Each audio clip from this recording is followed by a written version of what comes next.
함께 예배하는 모든 분들 가운데 이 말씀에 축복이 함께 하시기를 주님의 이름으로 축원합니다.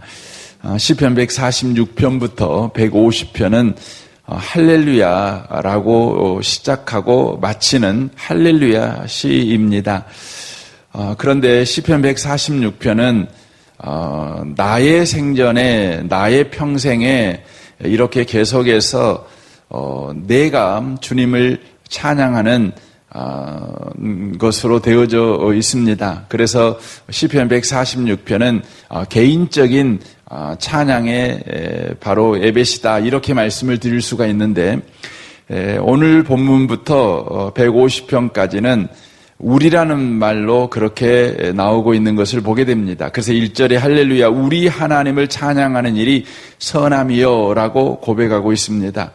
이로 인하여서 바로 이 147편부터의 이 예배시는 공동체가 함께 바로 할렐루야를 외치며 감사하며 주께 나아가고 있는 예배시라는 것을 알 수가 있습니다. 이 147편이 어떤 배경에서 또 누가 기록했는지 표제가 없기 때문에 정확하게 알 수는 없습니다. 하지만 2절 말씀에 보면 여호와께서 예루살렘을 세우시며 라는 말씀과 13절에 그가 내 문빗장을 견고히 하시고 라는 표현을 통해서 바로 예루살렘 성벽을 재건하신 바로 사건을 경험한 이후에 바로 이 시편이 기록되었다는 것을 우리가 알 수가 있습니다. 예루살렘 성전은 스룹바벨에 의해서 재건되었습니다. 하지만 예루살렘 성벽이 재건되지 않은 용고로 이스라엘이 큰 고통을 받게 됩니다. 그때 하나님께서 느헤미야에게 감동을 주셔서 그가 그의 높은 지위와 명예를 버리고 성벽 재건을 위해서 페르시아 땅을 떠나서 예루살렘으로 돌아오게 되는 것을 우리가 보게 되어집니다. 그리고 예루살렘 성벽을 재건합니다. 참 어려운 일들이 많이 있었습니다. 이 성벽 재건을 이제 하는 일에 참 어려움이 많았음에도 불구하고 성벽 재건은 52일 만에 바로 완성하게 되는 것이죠. 놀라운 일이죠. 예루살렘 성전은 스룹바벨에 의해서 재건하려고 했지만 16년 동안이나 그들의 방해에 의해서 재건하지 못했습니다. 그리고 나서 또 어려움을 이렇게 뛰어넘어서 4년 만에 이 예루살렘 성전이 재건됩니다. 그런데 이 성벽은 중단 없이 52일 만에 이렇게 재건하게 되는 것이죠. 이것을 보면서 이스라엘 백성들이 하나님을 찬양하는 것입니다. 하나님께서 이 성벽 재건 가운데 어떻게 일하셨는가를 그들이 고백하며 지금 찬양하고 있는 것이죠. 사랑하는 성도 여러분, 하나님은 저와 여러분의 삶을 재건하시는 하나님이심을 꼭 기억하셔야 합니다. 무너진 성벽을 다시 세우셔서 저와 여러분의 삶이 하나님의 은혜 안에서 살아가도록 그렇게 일하시는 하나님이라는 것입니다. 그래서 1절에 이렇게 고백합니다. 할렐루야 우리 하나님을 찬양하는 일이 선함이여 찬송하는 일이 아름답고 마땅하도다 라고 말씀합니다. 우리가 하나님을 찬양하고 살아가는 일이 여기에 보니까 세 가지 일이다라고 말하고 있습니다. 첫 번째 선한 일이다. 두 번째 아름다운 일이다. 세 번째 마땅한 일이다. 이렇게 이야기를 하고 있습니다. 하나님의 재건의 은혜를 경험한 사람에게는 바로 이 찬양하는 일이 이러한 일이 될 수밖에 없는 것 아니겠습니까? 이 아침에 오신 복 있는 여러분을 축복합니다. 여러분들의 삶에 재건하신 하나님을 경험하심으로 하나님을 찬양하는 일이 여러분의 삶에 선하고 아름답고 마땅한 일이라고 그렇게 고백하는 복 있는 분들이 꼭 되셨으면 좋겠습니다. 이제 하나님을 찬양한 일이 선하고 아름답고 마땅한 일인 이유를 이제 2절 이하부터 설명을 하고 있습니다. 2절 보겠습니다. 여호와께서 예루살렘을 세우시며 이스라엘의 흩어진 자들을 모으시며 상심한 자들을 고치시며 그들의 상처를 싸매는도다라고 말씀합니다. 좀 전에 말씀드렸지만 이것은 예루살렘을 세우시며 이것은 처음 예루살렘을 세우는 것을 의미하는 것이 아닙니다. 처음 예루살렘을 세운 사람은 다윗입니다. 만약에 처음 예루살렘을 세운 사건을 배경으로 하고 있다면 분명히 표저에가 다윗의 시 이렇게 기록이 돼 있었을 것입니다. 하지만 이 예루살렘을 세우시는 부분은 재건을 이야기하고 있다는 것이죠. 하나님께서 재건하셨다는 것입니다. 재건하심으로 말미암아 흩어진 자들이 모였습니다. 상심한 자들이 고침을 받았습니다. 그들의 상처가 싸매지게 되었습니다. 예루살렘 성벽을 재건하는 일은 보면 물리적인 일이죠. 그런데 그 물리적인 일이 물리적인 일로 끝나지 아니하고 영적인 일까지 바로 나아가고 있음을 바로 보여주고 있다고 하는 것이죠. 하나님은 저와 여러분의 삶에 무너진 곳을 재건하십니다. 재정적인 어려움을 재건하시고 또 관계적인 어려움을 재건하시고 그리하셔서 저와 여러분의 심령이 고쳐지며 싸매지는 은혜를 누리도록 우리 하나님이 하시는 분이라는 것을 성경이 말씀합니다. 여기에 상심한 자들이라고 되어 있을 때 이 상심한이라는 말은 마음이 깨져서 조각난이라는 의미의 말입니다. 어떤 사건 때문에 마음이 깨져서 조각났지요. 그래서 여러분 조각난 이 마음을 가지고 인생을 살아갈 때에 얼마나 여러분 버겁습니까? 우리가 상처받았다 이게 어려운 것은 어떤 사람에 의해서 상처를 받으면 그걸로 끝나는 것이 아니라 그 이후에 일어나는 모든 사건을 애곡해서 보게 됩니다. 모든 사건을 이 부정적으로 보게 되죠. 염려로 보게 되죠. 의심으로 보게 됩니다. 왜냐하면 상처라는 것은 상심이라는 건 마음이 깨져서 조각났다는 것이죠. 여러분 거울이 조각나 버리면 그 조각난 거울을 가지고 뭔가를 이렇게 본다면 여러분 바로 볼 수가 없는 것이죠. 여러분 얼굴을 본다면 여러분의 얼굴도 깨져서 보이는 것 아니겠습니까? 이후의 모든 것이 다 깨져서 보이는 것이죠. 그래서 여러분과 저의 마음이 회복되지 아니하면 이후의 삶을 살아갈 때 긍정적으로 또 소망으로 보지를 못하는 것입니다.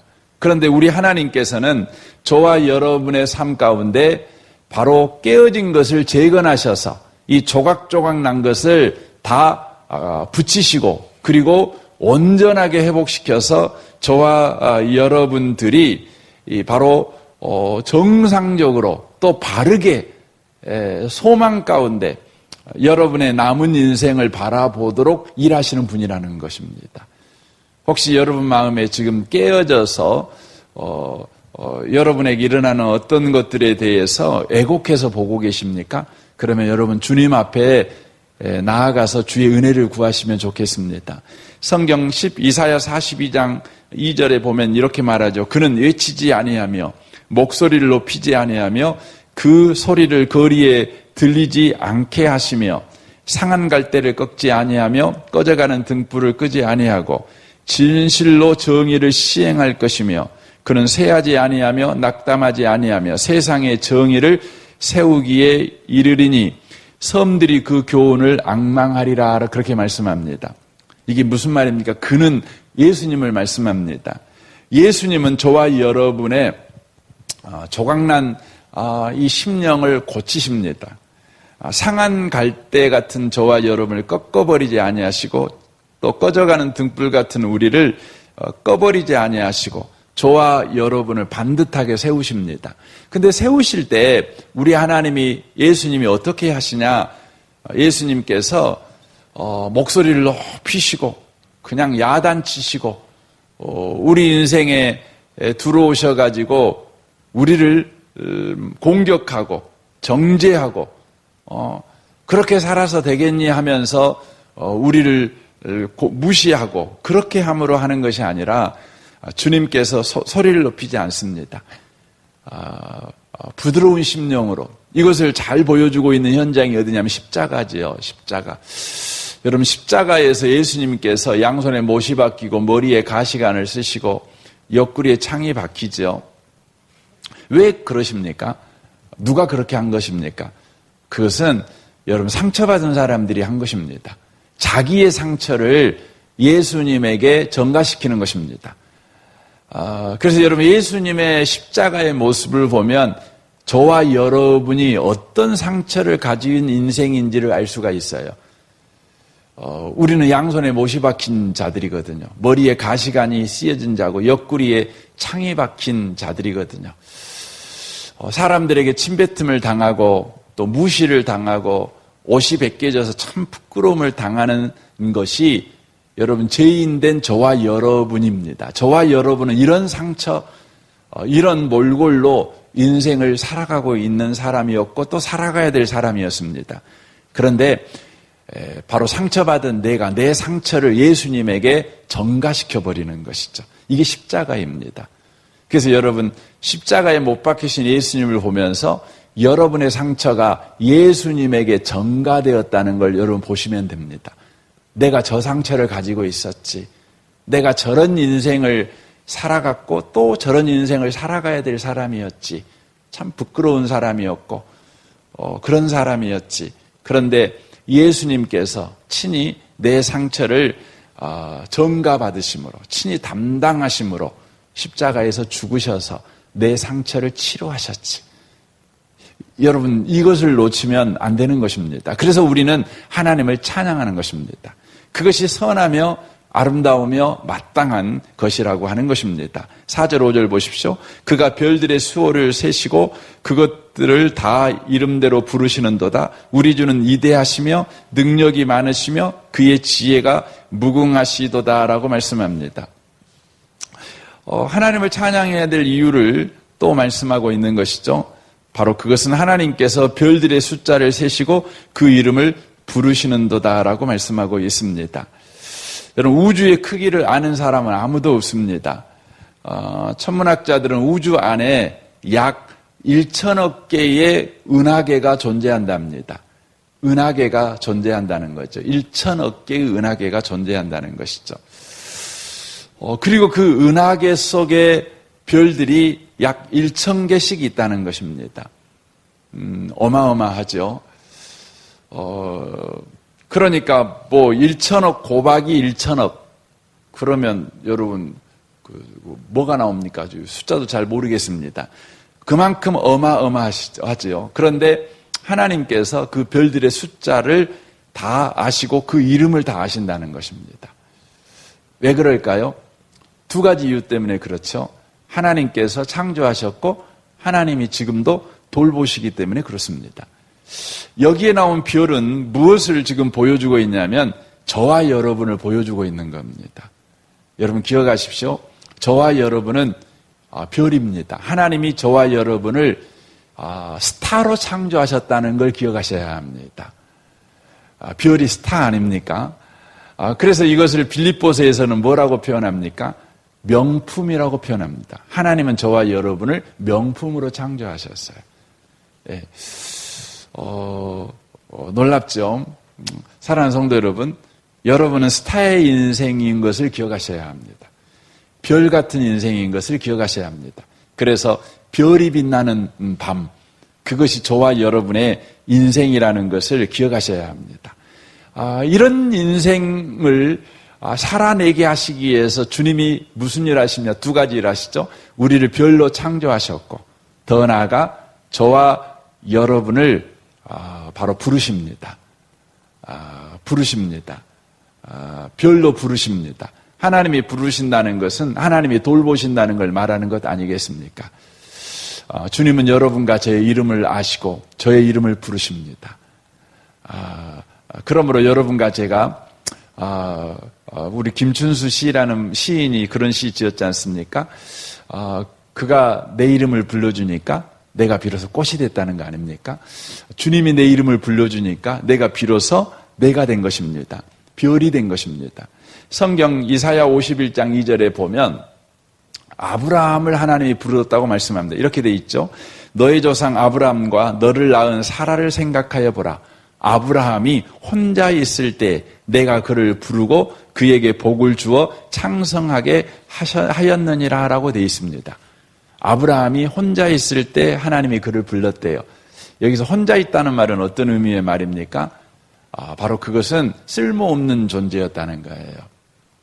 애톨이였다는 것입니다. 실패자였다는 것입니다. 아무도 관심을 갖지 않은 그런 존재였다는 걸 말하는 것입니다. 그런 존재였을 때 우리 하나님이 아브라함을 불렀어요. 아브라함아 하고 불렀어요. 불렀더니 그가 어떻게 됩니까? 바로 복을 받는 자가 되고 창성한 자가 됩니다. 이 창성이라는 여러분 뜻 자체가 별이 빛나는 것과 같은 자가 된 거예요. 별이 빛나는 거예요. 어두컴컴한 곳에 여러분 별이 빛나죠. 제가 오늘 아침에 오는데 오늘 아침에 하늘이 맑은가 유난히 별이 좀 보이더라고요. 아침에 별이 참 그 별이라는 게 참 놀라운 것 같아요. 별은 빛나면 그 별 자체도 아름답지만 별을 쳐다보는 사람들에게 소망을 주죠. 그렇죠. 희망을 주죠. 하나님은 저와 여러분을 그렇게 별 자체로 아름답지만 빛남으로 인하여서 많은 사람에게 소망을 주도록 저와 여러분의 이름을 부르시는 분이라는 것입니다. 여러분 이 아침에 기도하실 때 주님이 여러분 이름을 부르듯이 여러분 이름 한번 불러보세요. 부드럽게 불러보세요. 또 소망 중에 불러보십시오.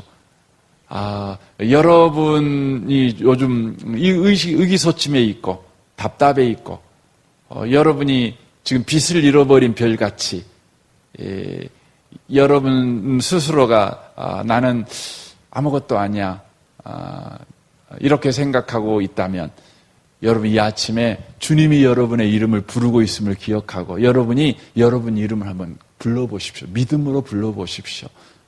너는 별이야. 누구누구야. 너는 별이야. 너는 별같이 빛나는 인생이야. 하나님이 너의 이름을 그렇게 부르니 너의 인생은 그렇게 될 거야. 이렇게 여러분 고백하는 아침이 꼭 됐으면 좋겠습니다. 7절 9절 보겠습니다. 감사함으로 여호와께 노래하며 수금으로 하나님께 찬양할지어다. 그가 구름으로 하늘을 덮으시며 땅을 위하여 비를 준비하시며 산에 풀이 자라게 하시며 들짐승과 우는 까마귀 새끼에게 먹을 것을 주시는도다라고 말씀합니다. 여기에 풀이 나오죠. 풀은 아침에 자라고 저녁에 지고만 하찮은 것을 상징하고 있는 것입니다. 그런데 그것들에게 하나님께서 구름으로 덮고 비를 내려주시며 그 생명을 유지시켜 준다는 것이죠. 또 들짐승이 나옵니다. 들짐승은 사람이 보호해주지 않는 보호자가 없는 신세를 들짐승이라고 말하죠. 요즘 고양이 제가 이렇게 보면 여러분 주인이 있는 고양이와 주인이 없는 고양이는 다릅니다. 주인이 없는 고양이들은 여러분 평균적으로 2년도 살기 어렵습니다. 너무 혹독하게 여러분 삽니다. 그런데 주인이 있는 고양이는 그렇지 않죠. 고양이는 그렇지 않죠. 요즘 더운 날씨에 여러분 그 들짐승들은 그냥 그대로 이 햇볕에 또 이 뜨거운 곳에 노출되죠. 하지만 주인이 있는 짐승들은 다르지 않겠습니까? 그런데 들짐승들은 사람이 보호해주지 않죠. 주인이 없죠. 그런데 하나님이 돌보신다는 것을 말씀합니다. 까마귀가 나옵니다. 여기 우는 까마귀 새끼에게 이렇게 돼 있어요. 이 우는 까마귀 새끼라는 말은 까마귀 어미들은 까마귀를 예면한다는 것입니다. 새끼를 버려버립니다. 그러므로 어미에게 버림받은 존재를 가르칠 때 바로 까마귀 새끼 이렇게 말을 하는 것이죠. 그런데 그것들에게 우리 하나님께서 먹이시고 돌보신다는 것이죠. 이 말은 하나님께서 풀도 들풀도 들짐승도 까마귀 새끼도 키우시는 분이라면 하나님의 바로 관심과 사랑 가운데 있는 저와 여러분의 인생은 돌보지 않겠느냐 그러므로 하나님을 우리는 찬양할 수밖에 없다. 그런 말씀이죠. 마태복음 6장 30절에 그렇게 고백하지 않습니까? 오늘 있다가 내일 아궁이에 던져지는 들풀도 하나님이 이렇게 입히시거든 하물며 너희일까 보냐 믿음이 작은 자들아 라고 성경이 말씀하고 있다고 하는 것입니다. 이 아침에 오신 복 있는 성도 여러분, 우리는 하나님을 찬양하는 것이 선하고 아름답고 마땅합니다. 왜냐하면 하나님께서 저와 여러분의 인생 속에서 시편 147편에 기록된 것 같이 이렇게 놀랍게 바로 일해 주시는 하나님이기 때문에 그렇습니다. 오늘도 그 하나님을 소망하십시오. 그 하나님을 의지하십시오. 그 하나님과 하나님이 여러분의 인생에 함께 계신다는 것을 기억하고 오늘도 하나님 저와 오늘 하루를 함께 사시죠. 하나님이 오늘 내 하루를 함께 살아준다는 걸 오늘 또 기억하고 오늘 내가 담대하게 살겠습니다. 용감하게 살겠습니다. 감사하며 살겠습니다.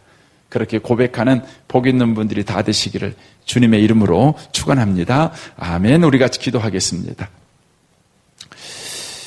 말씀을 우리 생각하면서 이 아침에 우리 기도하기를 원합니다. 우리 성도들을 위해서 또 여러분 가정을 위해서 여러분의 부모와 또 부부간과 또 자녀들을 위해서 또 이웃을 위해서 또 교회와 이 나라와 이 민족을 위해서 또 선교사님들을 위해서 또 열방을 위해서도 여러분 기도해 주시면 좋겠습니다. 우리 좋으신 주님께 이 아침에 우리 통성으로 구하겠습니다. 기도하겠습니다.